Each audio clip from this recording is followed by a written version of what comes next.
The 76ers select VJ Edgecombe with the third overall pick in the NBA draft. I'm Coy Camiscioli of Philly Sports Talk, going to break down the pick for you and give my thoughts and opinions on it. So, if you watched my pre-draft episode, this is what I was kind of leaning towards and what I also thought was going to happen. And I also think it's the right move, barring unless there were some trade offers that we were, not made aware about from the front office that would have involved us moving down. Maybe with the Nets, that could have involved Cam Thomas or something. I don't know. But I don't think that this was a problem at all. I think this was the right pick. You know, I had interest in some other guys like Trey Johnson, but really nothing else. There's a couple good wing players as well that were some bigger wings too. But for the most part, I really like this pick for the Sixers. Edgecombe won Big 12 Freshman of the Year last year, and he averaged 15 points per game at Baylor, 5.5 rebounds, 3.2 assists, 2.1 steals, shooting right around 43.5% from the field, 34% from three, and 78% from the line in 33 games. So again, Big 12 Freshman of the Year, all Big 12 second team. So some good numbers there, and Baylor also played some meaningful games this year. They went to the second round of the NCAA tournament, so some good experience. But I really like this kid. I had a guy comment to me on my last YouTube video talking about how he thought it was silly that I wasn't interested in Ace Bailey. I really was interested in Ace Bailey. When I saw that we were the third pick from the lottery back in May 12th or whatever it was, that's the first thing I thought of. I texted all my friends. I was like, Ace Bailey, you are a Sixer. It's like this is where things get serious. I was really excited about Ace Bailey. But he kind of forced our hand. He didn't want to play for the Sixers. And the last thing we needed was another Ben Simmons situation or James Harden situation where, we have guys holding out and they don't want to play for us. It just doesn't make any sense. So, um, Edgecombe, with him, he wants to play here. In his post draft interview, he said he's going to do whatever the coach tells him to do, whatever it has to be to get this team over the hump, whether that's playing alongside Maxey or McCain or both, coming off the bench, starting, playing defense, whatever it is. So he was very amped up and excited, and he thinks that he could be this missing piece of the puzzle for the Sixers. And I think that, you know, barring what else we to do this offseason, I think that looking at the roster on paper, we could be very good. It just depends on health and how, things gel together. So Edgecombe, he kind of came from nothing, too. He's from the Bahamas. He moved to the U.S. in the ninth grade, and he really did kind of come from nothing. And it was really cool once he got drafted. His mom was very emotional for him. He was also quite emotional. It's always good to see guys emotional because they care. It means something to them, as opposed to a guy like Ace Bailey where they were trying to force their way into a certain city. And he didn't even get to go where he wanted to go. He got sent out to Utah. So into the shadow realm for you, my friend. Maybe you shouldn't have been such a.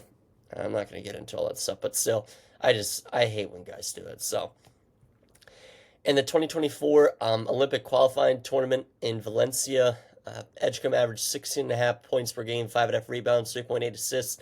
He represented the Bahamas. So he had a couple big time plays as well. But overall, I think this guy's going to be really good. What I think is going to happen with this team to start, I think it's going to go Maxey. And then the two spots kind of weird. I think it's going to be Edgecombe. I think the two is going to be Edgecombe. And then you put Paul George at the three. And maybe Gershon Yabusele at the four if we can re-sign him and then go and beat at the five. I think McCain's going to start the season coming off the bench. And I think, he's going to get a lot of minutes. But I think he's going to force his way into the lineup with how he can score. I think it's going to be pretty much undeniable where we're going to have to play him, which won't be a bad thing.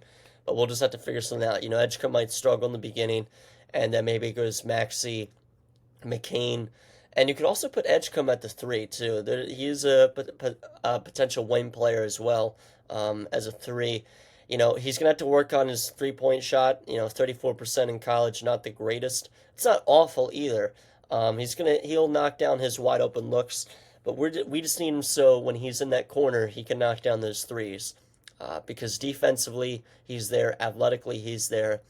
I watched a couple other videos critiquing him, and he is insanely tough to stop when he's on a straight line to the basket. Really tough. He's kind of a freight train. But when he has to do a little curl motion, like if there's like a pick and roll, that's where he kind of struggles a little bit. It's a little unnatural, certain things like that. So he's gonna have to figure. We'll learn. We'll figure stuff out. We're gonna target his strengths, and we'll also get his weaknesses going, getting a little bit better as well. So nothing that I'm really that concerned of. Again, I want him to shoot a little bit better, but he'll figure some things out. So if I were Nick Nurse this year, I would start just for this opening day of the season. You probably go Maxey. You probably go Edgecombe, George, and then you re-sign Yabu if we can, and go Embiid. It's funny because Justin Edwards could also be in that starting lineup as a pretty solid player. So I don't know. And then you got McCain coming off the bench. Yabona as well. We got a couple guys. Quinn Grimes, so you can't forget about Quinn Grimes. I was blanking on Quinn Grimes for a minute there. He also kind of needs to be involved. He was great at the end of last year, seriously. So I don't know. This is a good problem for the Sixers to have. We haven't had this problem in a while. There's a lot of options, and I think it's just going to depend on who's the hot hand that gets some starts, because this is one of the deepest teams the Sixers have had on paper. Now it just depends on if we can stay healthy. So I really like the Sixers taking VJ Edgecombe, and I did a lot of analysis pre-draft on him as well. But I don't know. I really wanted Ace Bailey in the beginning, and to me, I just don't want a guy that doesn't want to play for the team. I really don't. I'm kind of over those days. It's just as a Sixers fan, those days have happened a little too much in the past 10 years, and they've been part of the reason why we have not won a championship. So I think Daryl Morey made the right decision, and going from here, the Sixers have some decisions to make in the offseason. Can we get Yabusele back? Are we going to pick up the team options on Quentin Grimes, which I imagine we are, and a couple other moves as well. So, but I'm very excited. I'm starting to believe right now, not that we can win a championship, but that we can make some noise when the regular season comes. I think we can.